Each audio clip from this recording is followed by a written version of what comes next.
west coast in the morning to find a place where no one knows our faces or our names. Well, it's shaping up to be a lovely morning. The silver lining about the recent storm here is the fact that there's a lot of wood that's been blown over. So we went to our friend's house yesterday and picked up a load of oak. So I'm just going to unload that and cut it up with my chainsaw once the neighbourhood's woken up a little bit. I don't want to do it too early. But we've got a heap of it here.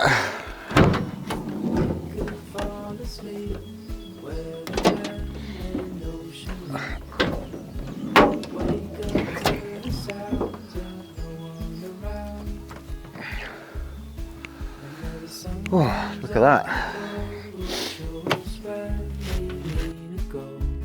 All this waiting, so frustrating, let's just drive. So come away with me, let's break free. Just you and me.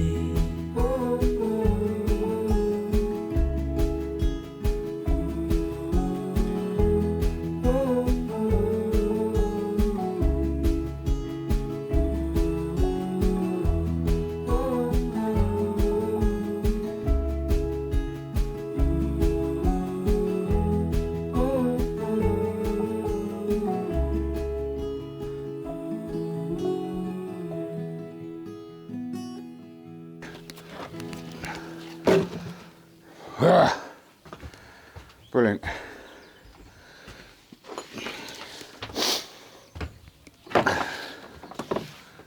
Now that is the start of a good wood pile. This thicker log here I'm going to cut into planks. I've got a Scandinavian chainsaw mill. So this last one that I put in has got a big split down it. So that's firewood. A lot of it's unmanageable. So that'll go for the fire. But this big one here, I'll cut that into planks or make lintels for the house. But if I can get a rough shape on it and let it season slowly, I mean, it doesn't matter if it cracks, but let it season slowly and it'll be good for construction. As will the sweet chestnut, and we've got 3 pine trees down as well. So if I can see if I can get some lumber out of that. Right, need a broom.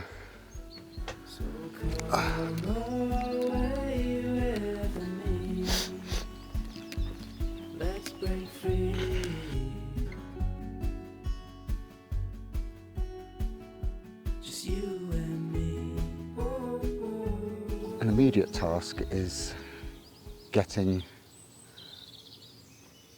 all the components of the yurt out, cleaned off, dried off, make sure they're mold free, and then wrapping them up in some damp proof membrane and storing them. But we need to store them here. So we have started doing some of it. Now I've cleared one end of the house because that was the one that was the side that was kind of filled with the most rodents. And a little bit of the sheep's wool did get a nibble.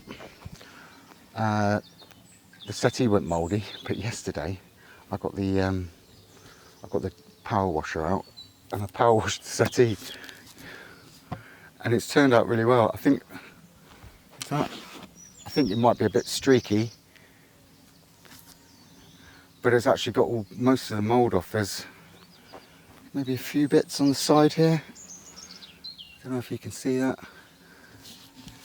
But that worked a treat. The sun will dry that out, take a few days I should think. So yeah, storage.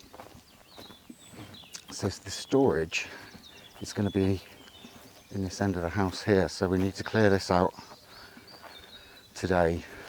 I need to hang up the sheep's wool. Had a bit of rain last night, so you can see that that's the roofing tarp, so that's taken a bit of rain. And this sheep's wool that I've hung up here, that'll dry out in an hour or so once the sun gets up fully. So today's task is, or over the next few days, is to clear this room out. I'll show you what's going on.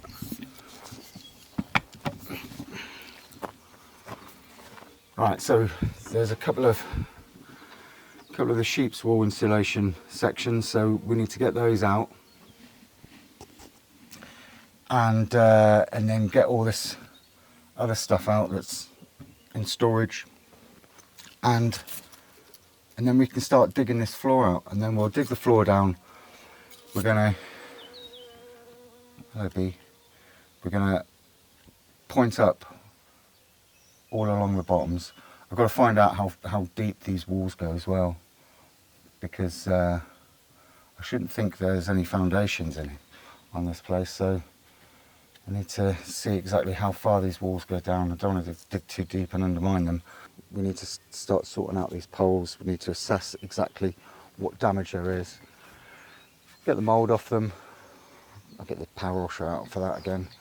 Just assess exactly what's going on with this lattice work. You can see here, this is the worst one, where it's snapped. Completely snapped, and so we need to replace those. This one's cracked, so there's 3 on here, and there's 1 on here. Maybe need to replace another one that's split. But I think I'll be able to do it with these poles. Now, the lattice work, in order for it to work, when you open it out, they need to have a slight curve on it, because once it's curved and you pull it out, it forms a circle, and that's the circle of the yurt. But I do know that just soaking these can be enough. So I need to make a trough with a bit of plastic in it and soak them in water, maybe for a couple of nights, and then bend it into a shape that's going to be a little bit too much, because there'll be a certain amount of spring back when they dry out. So I think I can fix these. So it's only really the roof poles that we need to replace. There's some here. Hold on, let's just put you down a second.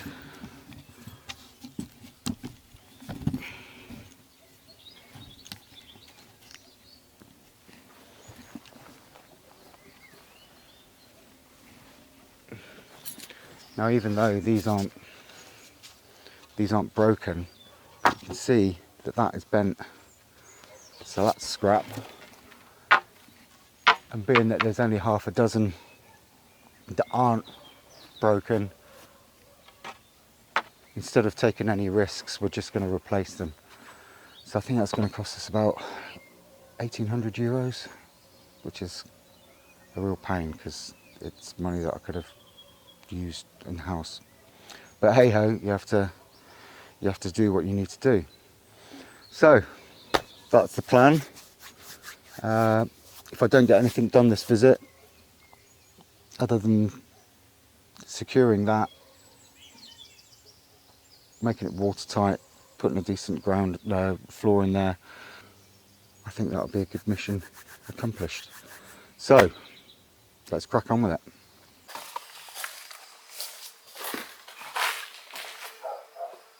Light's not great in here, I'm afraid, but that's one area cleared, so I've just got to clear this, get rid of those bottles and any bits of wood, and then we need to start digging this out. I'm not going to dig it too far, I just want to see where the bottoms of the walls get to. I think if I get to compacted clay I might stop, but this top layer is great. It's like full of manure and just rotted down straw, so that'll be good for the garden. Unfortunately, it looks like we're probably going to have to sieve it. It's a storm. It's going to start raining.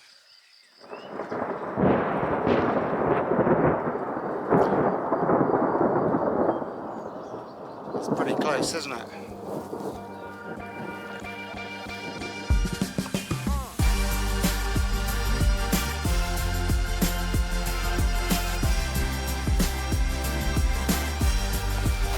turning now.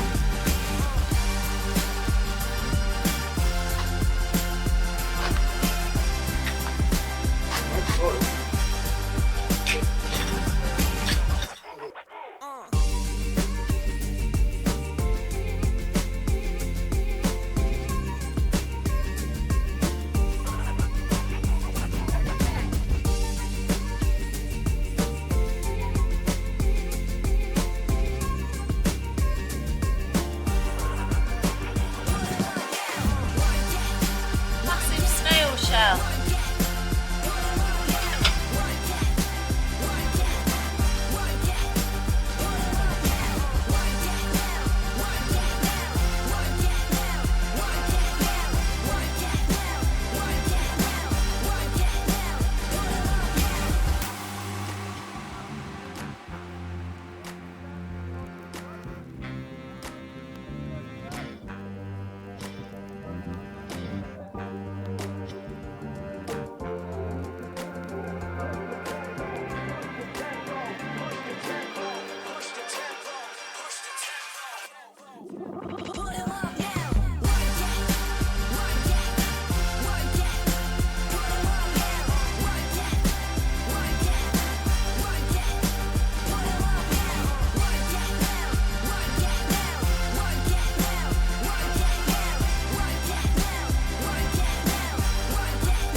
Right, so we bought one of those pressure barrel spray things, and we're going to spray this this sheep wool, because we can't tell whether it's got mould on it, so we're going to assume it has. It might be a little bit, it's not as bad as we thought it might be. So we're going to spray it with white distilled vinegar, because that's kind of natural, and it's going to smell like a fish and chip shop for a little while, but by the time we get back into the yurt, the smell would have gone. How's that working? Yeah, better than it was. Better than it was. So it says maximum 25 pumps, and Which is a load of rubbish. clearly it needs 50 or 60. If it explodes, you've done it too many times. I've done this bit already, but I'm just going to go over it. Yeah. Okay. So Sara's going to do that. I'm going to have a look at folding up this tarp, or turning it over actually, because it's been lying on the ground for a few days. So I'm going to turn it over and make sure the other side's dry. I'm going to take this big dead one off.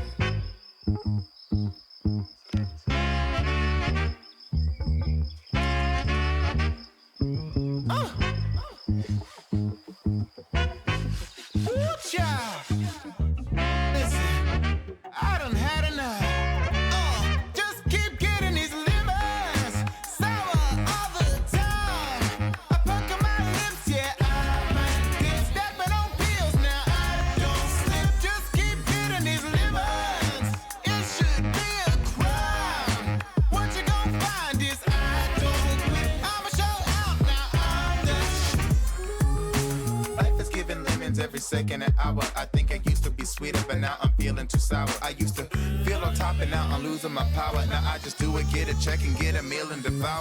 I ran out of juice to make the lemonade.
Yeah, so the lemon tree's looking a lot healthier.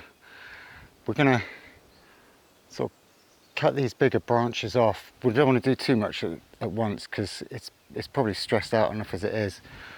But there's a load of branches inside it that are crossed over, and that's no good.